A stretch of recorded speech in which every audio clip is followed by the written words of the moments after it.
nous sommes à bord du ferry qui nous mènera tout à l'heure au Maroc. Dans les cales, les 146 véhicules des participantes et à bord, les 280 roses qui, malgré un réveil aux aurores, sont déjà très excités d'arriver sur les terres de notre raid. Au programme de notre JT, eh bien, le débarquement à Tanger, la traversée du Moyen Atlas et ses 2300 mètres d'altitude. Et puis la première liaison qui nous mènera ce soir à Er Rashidia et le premier bivouac, la journée des roses. Comme si vous y étiez, c'est tout de suite. Malgré le réveil aux aurores, ce sont les yeux grands ouverts que les roses entament le passage de la Méditerranée. Bientôt, l'apparition des côtes, l'entrée sur le continent africain. Franchement, c'est magique. Un moment symbolique pour toutes ces femmes. Bienvenue au Maroc, c'est parti!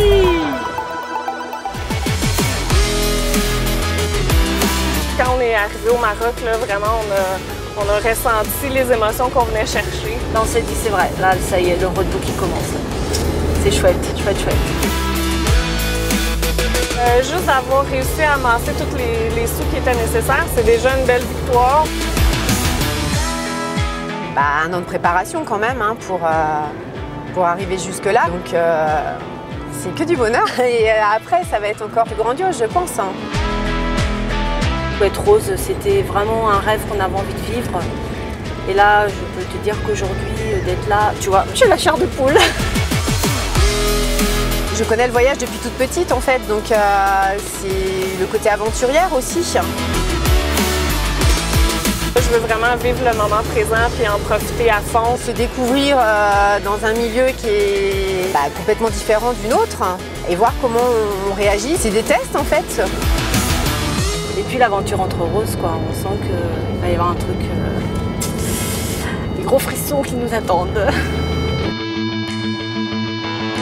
Les craintes, c'est la fatigue, ouais. La fatigue. C'est sûr que les dunes, là, ça va être un grand défi là, pour les pilotes. Est-ce qu'il va être capable de monter la dune? Est-ce que je vais savoir le manier? Surprise. En même temps, j'ai hâte. Je ne connais pas le Maroc, du coup, j'ai vraiment envie de découvrir tous ces paysages. Déjà, là, on a vu, il y a une variété impressionnante. On est vraiment dépaysés, là. Ça y est, hein, on est vraiment dedans, quoi. C'est à couper le souffle, c'est ce qu'on venait chercher. En effet, à mesure que nous nous rapprochons du désert, les paysages qui s'offrent aux roses se font de plus en plus majestueux.